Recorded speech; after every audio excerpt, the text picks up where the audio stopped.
ನಮಸ್ಕಾರ ವೀಕ್ಷಕರೇ, the federal ಕರ್ನಾಟಕದ ಸ್ಪೆಷಲ್ ಅಟ್ 7 PM ಕಾರ್ಯಕ್ರಮಕ್ಕೆ ಸ್ವಾಗತ. ನಾನು ವಿಜಯ್ ಜನಹಳ್ಳಿ.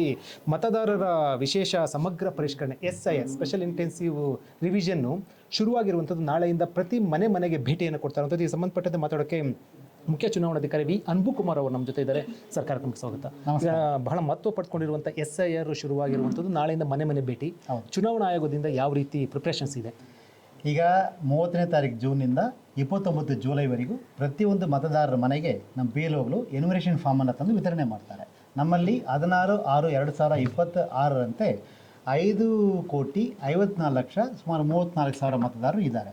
ಅವರಿಗೆಲ್ಲರಿಗೂ 2 ಸೆಟ್ ಫಾರ್ಮ್ಸನ್ನು ಈಗಾಗಲೇ ಪ್ರಿಂಟ್ ಮಾಡಿ ಅವರವ್ರ ಸಂಬಂಧಪಟ್ಟ BLO ಕೈಗೆ ನಾವು ಮುಟ್ಟಿಸಿದ್ದೀವಿ. ಸೊ ನಾಳೆ ಬೆಳಿಗ್ಗೆಯಿಂದ ಅವ್ರ ಮನೆಗೆ ಭೇಟಿ ಕೊಡಲಿಕ್ಕಿದ್ದಾರೆ. So it's a very huge exercise, logistically very big exercise. ಯಾಕಂದರೆ ಸುಮಾರು 11 ಕೋಟಿ ಫಾರ್ಮ್ಸನ್ನು ಪ್ರಿಂಟ್ ಮಾಡಬೇಕು. 9 ಡೇಸ್ ಗ್ಯಾಪಲ್ಲೇ ಪ್ರಿಂಟ್ ಮಾಡಬೇಕು. ಅದು ಇಲ್ಲಿಂದ ಜಿಲ್ಲೆಗೆ ಹೋಗಿ, ಜಿಲ್ಲೆಯಿಂದ EROಗೆ ಹೋಗಿ, EROಯಿಂದ BLO ಸೂಪರ್ವೈಸರ್ಗೆ ಹೋಗಿ, BLO ಸೂಪರಿಂದ BLO ಕೈ ತಲುಪಬೇಕು. ಒಂದು ಫಾರ್ಮ್ನು ಮಿಸ್ ಆಗಬಾರ್ದು, ಫಾರ್ಮ್ ಕ್ವಾಲಿಟಿ ಕಡಿಮೆ ಆಗಬಾರ್ದು, ಮತ್ತು ಪ್ರಿಂಟಿಂಗಲ್ಲೂ ಕ್ವಾಲಿಟಿ ಕರೆಕ್ಟ್ ಇರಬೇಕು. ಇದೆಲ್ಲವೂ ಕ್ರಾಸ್ ಚೆಕ್ ಮಾಡಿಕೊಂಡು ಈಗಾಗಲೇ ಫಾರ್ಮ್ಸ್ ಮುಟ್ಟಿದ್ದೀವಿ. BLOಗಳು ರಿಸೀವ್ ಮಾಡಿಕೊಂಡಿದ್ದಾರೆ. BLOಗಳಿಗೆ ಫಾರ್ಮ್ ಕೈಗೆ ತಲುಪಿದ ನಂತರ BLO ಏನು ಮಾಡಬೇಕೆಂಬುದು ಕುರಿತು ಟ್ರೈನಿಂಗ್ BLOಗಳಿಗೂ ಈಗಾಗಲೇ 2 ಸಾರಿ ಕಂಡಕ್ಟ್ ಮಾಡಲಾಗಿದೆ. So it's a logistically very big exercise. Our system is completely ready for it. Okay, ಒಂದು ತಿಂಗಳಲ್ಲಿ, ಅಂದರೆ ಒಂದು ತಿಂಗಳು ಇರುವಂಥದ್ದು, ಒಂದು ತಿಂಗಳಲ್ಲಿ ಇಷ್ಟು ಮತದಾರರನ್ನು ಮಾಡುವಂಥ ಸಾಧ್ಯತೆ ಇದೆಯಾ? ಎಷ್ಟು ಸಾಧ್ಯತೆ ಇದೆ? ಒಂದು ರೀತಿ ಲಾಜಿಕಲ್ ನೋಡೋದಾದರೆ ಖಂಡಿತವಾಗಿದೆ. 5,54,00,000 ಮತದಾರರಿದ್ದಾರೆ ನಮ್ಮಲ್ಲಿ. 59,050 ಮತಗಟ್ಟೆಗಳಿದೆ. ಇಫ್ ಯು ಡಿವೈಡ್ ಅರೌಂಡ್ 949 ಮತದಾರರು ಒಂದು BLOಗೆ ಬರ್ತಾರೆ. ಅರ್ಬನ್ ಏರಿಯಾದಲ್ಲಿ ಇನ್ನೂ ಸ್ವಲ್ಪ ಜಾಸ್ತಿನೇ ಆಗಿರ್ಬೋದು, ರೂರಲ್ ಏರಿಯಾದಲ್ಲಿ ಇನ್ನೂ ಸ್ವಲ್ಪ ಒಂಚೂರು ಕಡಿಮೆನೇ ಇದ್ದಿರ್ಬೋದು. ಬಟ್ ಖಂಡಿತವಾಗಿ ಅವ್ರ BLOಗಳು ಈ ಕೆಲಸವನ್ನು ನಿಗದಿತ ಅವಧಿಯೊಳಗೆ ಮಾಡ್ತಾರೆ. ಓಕೆ, ಮ್ಯಾಪಿಂಗು 90% ಮೇಲೆ ದಾಟಿದೆ. ಅವ್ರಿಗೆ ಒಂದೊಂದಷ್ಟು ಜಿಲ್ಲೆಗಳಲ್ಲಿ ಆಗಲಿಲ್ಲ, ಅದು ಕೂಡ ಒಂದಷ್ಟು ಜಿಲ್ಲೆಯಲ್ಲಿ 95% ದಾಟಿದೆ. ಇದು ನೀವು ಯಾವ ರೀತಿ, ಅಂದರೆ ಇದು ಇಟ್ಸ್ ಗೋಯಿಂಗ್ ಗುಡ್ ಅಂತ ಯಾವ ರೀತಿ ಅನ್ಸುತ್ತೆ sir? It's a hard work of BLOs only. ಈಗ 224 ಅಸೆಂಬ್ಲಿ ಕಾನ್ಸ್ಟಿಟ್ಯೂನ್ಸಿಯಲ್ಲಿ 125 ಅಸೆಂಬ್ಲಿ ಕಾನ್ಸ್ಟಿಟ್ಯೂನ್ಸಿ, 126 ಅಸೆಂಬ್ಲಿ ಕಾನ್ಸ್ಟಿಟ್ಯೂನ್ಸಿ 95% ಮೇಲೆ ಮ್ಯಾಪಿಂಗ್ ಮಾಡಿದ್ದಾರೆ. Okay, out of 224, around 183 assembly constituency have done more than 90%. So ಈಗ BBMPಯಲ್ಲಿ ಮಾತ್ರ ಸ್ವಲ್ಪ ಕಡಿಮೆ ಇದೆ. ಅದನ್ನು ಈಗ ಮ್ಯಾಪಿಂಗ್ ನಡೀತಾನೆ ಇರ್ತದೆ. ಅದು ಜುಲೈ ಕೊನೆ ತನಕ ಮ್ಯಾಪಿಂಗ್ ಮುಂದುವರಿತದೆ. ಅದರಿಂದ ಮ್ಯಾಪಿಂಗ್ ಯಾರೋ ಒಂದೆರಡು ಆಗಿಲ್ಲ ಅಂದ್ರೂ ಅದನ್ನು ಕವರ್ ಮಾಡೋ ಕೆಲಸ ಅಧಿಕಾರಿಗಳು ಮಾಡ್ತಾರೆ. BLOಗಳಿಗೆ ಸೂಚನೆ ಕೊಟ್ಟಿದ್ದೀವಿ. ಎಲ್ಲ ಅಧಿಕಾರಿಗಳು ಆ ಕ್ರಮ ಕೈಗೊಳ್ಳೋದಲ್ಲಿ ಪ್ರಯತ್ನ ಮಾಡ್ತಾನೆ ಇರ್ತಾರೆ. ಈ ಮನೆ ಭೇಟಿಯ ಸಂದರ್ಭದಲ್ಲಿ ಯಾವುದು ದಾಖಲೆಗಳು ಕೊಡುವಂಥದ್ದಿಲ್ಲ, ಅಥವಾ ಏನು ಮಾಡಬೇಕು? ಮನೆ ಭೇಟಿಯ ಸಂದರ್ಭದಲ್ಲಿ ನಾನು ಮತದಾರ ಏನು ಮಾಡಬೇಕು? ಎನ್ಯುಮರೇಷನ್ ಫೇಸಲ್ಲಿ ನಾವೇನು ಮಾಡ್ತೀವಿ ಅಂದರೆ 2 ಸೆಟ್ ಎನ್ಯುಮರೇಷನ್ ಫಾರ್ಮನ್ನು ಪ್ರತಿಯೊಂದು ಮತದಾರರಿಗೂ ಕೊಡ್ತೀವಿ. ನಾವು ಅವ್ರ ಹತ್ರ ವಿನಂತಿ ಮಾಡೋದೇನೆಂದರೆ, ದಯವಿಟ್ಟು ತಮ್ಮ ಫೋಟೋವನ್ನು ಅದರಲ್ಲಿ ಹಚ್ಚಿ ತಮ್ಮ ಮಾಹಿತಿಯನ್ನು ಫಿಲ್ಲಪ್ ಮಾಡಿ ಸಹಿ ಮಾಡಿ ವಾಪಸ್ BLOಗೆ ಕೊಡಿ. ನಾವು 2 ಸೆಟ್ ಫಾರ್ಮ್ ಕೊಡ್ತೀವಲ್ಲ, ಒಂದು ಫಾರ್ಮ್ BLO ಹತ್ರ ವಾಪಸ್ ಕೊಡಿ, ಒಂದು ಫಾರ್ಮ್ ತಾವೇ ಇಟ್ಕೊಳ್ಳಿ. ತಾವು ಇಟ್ಕೊಳ್ಳೋ ಫಾರ್ಮಲ್ಲಿ BLO ಸಹಿ ಮಾಡಿ ಕೊಡ್ತಾರೆ. ತಾವೇನು ತಮ್ಮ ಹತ್ರ ಫಾರ್ಮ್ ಇಟ್ಕೊಳ್ತೀರಾ, that becomes a acknowledgement that you have submitted the form to the BLO. Okay. So ಯಾರ್ಯಾರೆಲ್ಲ ಫಾರ್ಮ್ ಫಿಲ್ಲಪ್ ಮಾಡಿ ಸಹಿ ಮಾಡಿ BLO ಹತ್ರ ಫಾರ್ಮ್ ವಾಪಸ್ ಕೊಡ್ತಾರೋ ಅವ್ರ ಹೆಸರೆಲ್ಲ ಡ್ರಾಫ್ಟ್ ರೋಲಲ್ಲಿ ಇರ್ತದೆ. ಡ್ರಾಫ್ಟ್ ಎಲೆಕ್ಟ್ರಲ್ ರೋಲ್ 5ನೇ ತಾರೀಕು ಆಗಸ್ಟ್ಗೆ ಪಬ್ಲಿಷ್ ಮಾಡಿ. ಓಕೆ, ಒಂದು ವೇಳೆ ಈ ಸಂದರ್ಭದಲ್ಲಿ ನಾನು ಎನ್ಯುಮರೇಷನ್ ಫಾರ್ಮ್ ತಗೊಂಡಿಲ್ಲ, ಕೊಟ್ಟಿಲ್ಲ ಅನ್ನೋದಾದರೆ ಮತದಾರ ಪಟ್ಟಿಯಿಂದ ಅವ್ರು ಔಟ್ ಆಗ್ತಾರಾ? ಯಾರ್ಯಾರು ಎನ್ಯುಮರೇಷನ್ ಫಾರ್ಮ್ ಈಗ ಕೊಟ್ಟಿಲ್ಲ ಅಥವಾ ಕೊಡೋದಿಲ್ಲ ಅವ್ರದ್ದು ಹೆಸರು ಡ್ರಾಫ್ಟ್ ರೋಲ್ ಇರಲ್ಲ. ಯಾಕಂದರೆ ತಾವು ಸಹಿ ಮಾಡಿ ಕೊಟ್ಟರೆ ಮಾತ್ರ ತಮ್ಮ ಹೆಸರನ್ನ ಸೇರಿಸುವ ಅಧಿಕಾರ EROಗೆ ಇರ್ತದೆ. ತಾವು ಸಹಿ ಮಾಡಿ ಕೊಟ್ಟಿಲ್ಲ ಅಂದರೆ ತಮ್ಮ ಹೆಸರನ್ನ ಸೇರಿಸುವ ಅಧಿಕಾರ EROಗೆ ಇರಲ್ಲ. Okay, because enumeration form. Okay, ದಾಖಲೆಗಳು ಯಾವ್ಯಾವುದು? ಈಗ ಅದಾದ ನಂತರ ದಾಖಲೆ ನೀವು ಯಾವಾಗ ಕೇಳ್ತೀರಾ? ಈ ಹಂತದಲ್ಲಿ ಎನ್ಯುಮರೇಷನ್ ಫೇಸ್ ಹಂತದಲ್ಲಿ ಹಂಗಂದರೆ ಜೂನ್ 30ರಿಂದ ಜುಲೈ 29 ತನಕ ನಾವು ಮತದಾರರಿಂದ ಯಾವುದೇ ಡಾಕ್ಯುಮೆಂಟ್ಸನ್ನು ಕಲೆಕ್ಟ್ ಮಾಡಲ್ಲ. ಸೊ ನಾನು ಮತದಾರರ ಹತ್ರ ವಿನಂತಿ ಮಾಡಿಕೊಳ್ತೀನಿ, ಈ ಎನ್ಯುಮರೇಷನ್ ಫೇಸಲ್ಲಿ ದಯವಿಟ್ಟು ಯಾವುದು ದಾಖಲಾತಿ ತಾವು BLOಗೆ ಕೊಡಬೇಕಿಲ್ಲ. ಡ್ರಾಫ್ಟ್ ರೋಲ್ ಆದ ನಂತರ ಇದು ದಾಖಲಾತಿ ಕಲೆಕ್ಟ್ ಮಾಡುವ ಒಂದು ಫೇಸ್ ಬರ್ತದೆ. ಆವಾಗ ಏನಾದ್ರು ಹೆಚ್ಚಿನ ಮಾಹಿತಿ ಬೇಕಿದ್ದಲ್ಲಿ, ಅಥವಾ ಫಿಲಪ್ ಮಾಡಿದ ಡೇಟಾ ಮ್ಯಾಚ್ ಆಗದೇ ಇದ್ದ ಸಂದರ್ಭಗಳಲ್ಲಿ, ಅಥವಾ ಕೆಲವರು SIR 2002 ಡೇಟಾ ಕೊಟ್ಟೇ ಇಲ್ಲದೆ ಸಂದರ್ಭಗಳಲ್ಲಿ ಅಂಥವರಿಗೆ ಯಾರಿಗೆ ನೋಟಿಸ್ ಕೊಡಬೇಕಂತ ತೀರ್ಮಾನ ERO ಆವಾಗ ತೀರ್ಮಾನ ಮಾಡ್ತಾರೆ. ಅದು ಕುರಿತು ಈ ಹಂತದಲ್ಲಿ ಎಷ್ಟು ಮಂದಿಗೆ ನೋಟಿಸ್ ಬರ್ತದೆ ಮತ್ತು ಯಾವಾಗ ಬರ್ತದೆ ಇದೆಲ್ಲ ಈಗ ಹೇಳಕ್ಕೆ ಸಾಧ್ಯ ಇಲ್ಲ. ಇದು ಕುರಿತು ನಾನು 5 ಆಗಸ್ಟ್ ಆದ ನಂತರ ವಿವರವಾಗಿ ತಿಳಿಸ್ತೇನೆ. ಮತ್ತೊಂದು ಹೊಸದಾಗಿ ಏನು ವೋಟರ್ಸ್ ಇರ್ತಾರೆ, 18 ವರ್ಷ ತುಂಬಿರುವಂಥದ್ದು, ಈ ಸಂದರ್ಭದಲ್ಲಿ ಆಗೋದಿಲ್ಲ, ಅವ್ರಿಗೊಂದಷ್ಟು ಕನ್ಫ್ಯೂಷನ್ ಇರುವಂಥದ್ದು, ಆಗುತ್ತೆ ಇಲ್ಲ ಅನ್ನೋದು, ಅದು ಸಂಬಂಧಪಟ್ಟಂತೆ ಈಗ ಈ SIR ಕ್ವಾಲಿಫೈಯಿಂಗ್ ಡೇಟ್ 1/10/2026 ಅಂದರೆ 1 ಅಕ್ಟೋಬರ್ 2026 ಕ್ವಾಲಿಫೈಯಿಂಗ್ ಡೇಟ್ ಅಂದರೆ ಏನಂದರೆ, ಯಾರ್ಯಾರು 1/10/2026ಕ್ಕೆ 18 ವಯಸ್ಸು ಪೂರ್ತಿ ಮಾಡ್ತಾರೋ ಅವರು ಎಲ್ಲರೂ ಮತದಾರರಾಗಿ ಈಗ ನೋಂದಣಿ ಮಾಡಿಕೋಬಹುದು ಅಂತ ಇರ್ತದೆ. ಸೊ ನಾನು ಹೊಸ ಮತದಾರರ ಹತ್ರ ವಿನಂತಿ ಮಾಡ್ತೀನಿ, ಪ್ರತಿ BLO ಹತ್ರ 30 ಫಾರ್ಮ್ 6 ಅನ್ನು ಪ್ರಿಂಟ್ ಮಾಡಿ ಕೊಟ್ಟಿದ್ದೀವಿ. ತಾವು 18 ವಯಸ್ಸನ್ನು 1/10/2026 ಒಳಗೆ ಪೂರ್ತಿ ಮಾಡೋದಿದ್ದಲ್ಲಿ ದಯವಿಟ್ಟು ಫಾರ್ಮ್ 6 ಅನ್ನು BLO ಹತ್ರ ಕಲೆಕ್ಟ್ ಮಾಡಿಕೊಂಡು ಹೊಸ ಮತದಾರರಾಗಿ ದಯವಿಟ್ಟು ನೋಂದಣಿ ಮಾಡಿ ಅಂತ ನಾನು ವಿನಂತಿ ಮಾಡ್ತೀನಿ. I welcome all the youngsters who are getting completed 18 years of age on 1/10/2026. Kindly collect form 6 from the BLO, fill the form, give it. We will enroll you and we welcome you to enroll yourself into the electoral roll.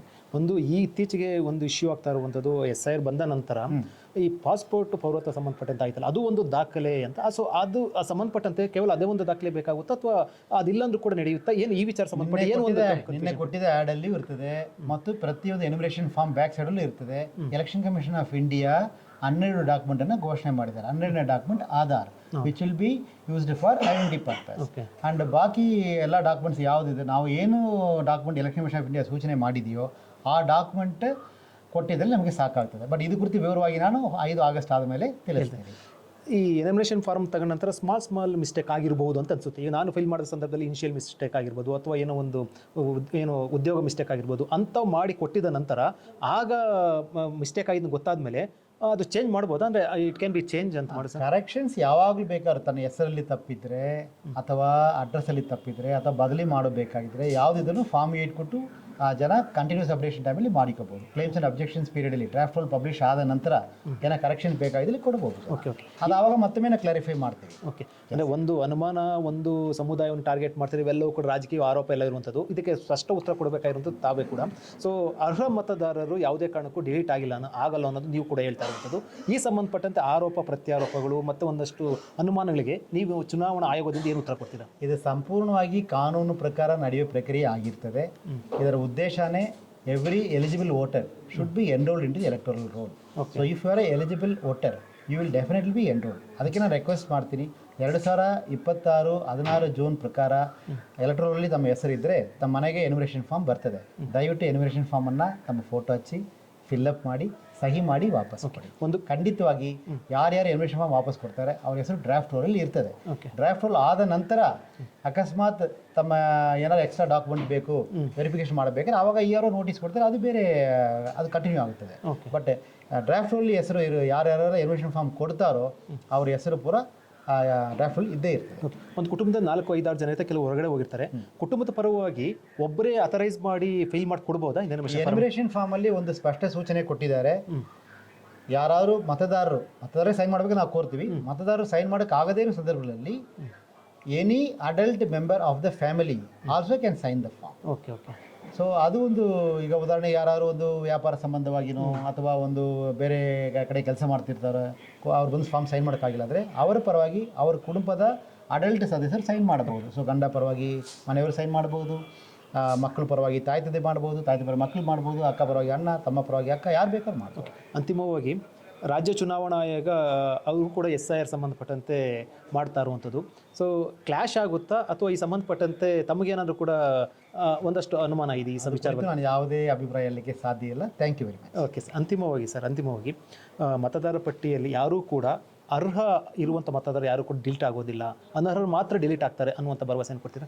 Deletion ಎಂಬುದು ಬೇರೆ. ಯಾರ್ಯಾರು form ಅನ್ನು sign ಮಾಡಿ ಕೊಡ್ತಾರೋ ಅವರ ಹೆಸರೆಲ್ಲ ಡ್ರಾಫ್ಟಲ್ಲಿ ಇದ್ದೇ ಇರ್ತದೆ. ಅದಕ್ಕೆ ನಾನು ಎಲ್ಲ ಅರ್ಹ ಮತದಾರರ ವಿನಂತಿ ಮಾಡ್ತೀನಿ, ಯಾರ್ಯಾರೆಲ್ಲ ಎನ್ಯುಮರೇಷನ್ ಫಾರ್ಮ್ ಸೈನ್ ಮಾಡಿ ಕೊಡ್ತೀರಾ ತಮ್ಮ ಹೆಸರು ಡ್ರಾಫ್ಟಲ್ಲಿ ಇದ್ದೇ ಇರ್ತದೆ. ಡಿಲೀಟ್ ಮಾಡಬೇಕಾದ್ರೆ ತಮಗೆ ನೋಟಿಸ್ ಕೊಟ್ಟು ಹಿಯರಿಂಗ್ ಮಾಡಿ ಸ್ಪೀಕಿಂಗ್ ಆರ್ಡರ್ ಮಾಡಿದ ನಂತರ ಮಾತ್ರ ಡಿಲೀಟ್ ಮಾಡೋಕ್ಕಾಗುತ್ತದೆ. ಅದಕ್ಕೆ ನಾನು ಹೇಳ್ತಾ ಇದ್ದೀನಿ ಪದೇ ಇದು ಕಾನೂನು ಪ್ರಕಾರ ನಡೆಯುವ ಪ್ರಕ್ರಿಯೆ. ಸೊ ತಾವು ಎನ್ಯುಮರೇಷನ್ ಫಾರ್ಮ್ ಸೈನ್ ಮಾಡಿ ಕೊಟ್ಟಿದ್ರೆ ಡ್ರಾಫ್ಟ್ ರೋಲಲ್ಲಿ ತಮ್ಮ ಹೆಸರು ಖಂಡಿತವಾಗಿ ಇದ್ದೇ ಇರ್ತದೆ. ಸೊ ದಯವಿಟ್ಟು ಮತ್ತೊಮ್ಮೆ ವಿನಂತಿ ಮಾಡ್ತೀನಿ, ನಾಳೆಯಿಂದ ನಮ್ಮ BLOಗಳು ಮನೆಗೆ ಬಂದು ಮತದಾರರಿಗೆ ಎನ್ಯುಮರೇಷನ್ ಫಾರ್ಮನ್ನು ವಿತರಣೆ ಮಾಡಲಿದ್ದಾರೆ. ದಯವಿಟ್ಟು ಆ ಫಾರ್ಮನ್ನು ತಾವು ರಿಸೀವ್ ಮಾಡಿಕೊಂಡು ತಮ್ಮ ಫೋಟೋ ಹಚ್ಚಿ ಫಿಲ್ ಮಾಡಿ ಸಹಿ ಮಾಡಿ ಮರೆಯದೇ ವಾಪಸ್ ಕೊಡಿ BL ಹತ್ರ ಎಂದು ನಾನು ವಿನಂತಿ ಮಾಡ್ತೀನಿ. Please don't forget to give the form back. ಒಂದು ಮಾತು ಹೇಳಿ ಸರ್, ಅಂದರೆ ಡಿಲಿಟೇಷನ್ ಆಗಬೇಕು ಅಂತಂದರೆ ನೋಟಿಸ್ ಕೊಟ್ಟು ಅದಾದ ನಂತರ ಅವ್ರ ಜೊತೆ ಮಾತಾಡಿ ಮಾಡುವಂಥದ್ದು. ರೆಪ್ರೆಸೆಂಟೇಷನ್ ಆಫ್ ಪೀಪಲ್ ಆ್ಯಕ್ಟಲ್ಲಿ ಏನಿದೆ ಅದೇ ಪ್ರಕಾರ ಮಾತ್ರ ಎಲ್ಲ ಪ್ರಕ್ರಿಯೆ ನಡೀತದೆ. Thank you very much. Thank you sir. ಇದು ಮುಖ್ಯ ಚುನಾವಣಾಧಿಕಾರಿ ವಿ ಅನ್ಬುಕುಮಾರ್ ಅವರ ಮಾಹಿತಿ. ಮತದಾರರ ವಿಶೇಷ ಸಮಗ್ರ ಪರಿಷ್ಕರಣೆಯಲ್ಲಿ ಎಲ್ಲರೂ ಕೂಡ ಪಾಲ್ಗೊಳ್ಳಿ, ಯಾರು ಕೂಡ ಆತಂಕ ಪಡುವಂಥ ಅಗತ್ಯ ಇಲ್ಲ. ಮತ್ತು SIR ಸಂದರ್ಭದಲ್ಲಿ ಮನೆ ಮನೆಗೆ ಬರುವಂಥ BLOಗಳಿಗೆ ಯಾವುದೇ ದಾಖಲೆ ಕೊಡುವಂಥ ಅವಶ್ಯಕತೆ ಇಲ್ಲ ಅಂತ ಸ್ಪಷ್ಟಪಡಿಸಿರುವಂಥದ್ದು ಮತ್ತು ಒಂದಷ್ಟು ಅನುಮಾನಗಳಿಗೆ ಒಂದಷ್ಟು ಪ್ರಶ್ನೆಗಳಿಗೆ ಉತ್ತರ ಕೊಟ್ಟಿದ್ದಾರೆ.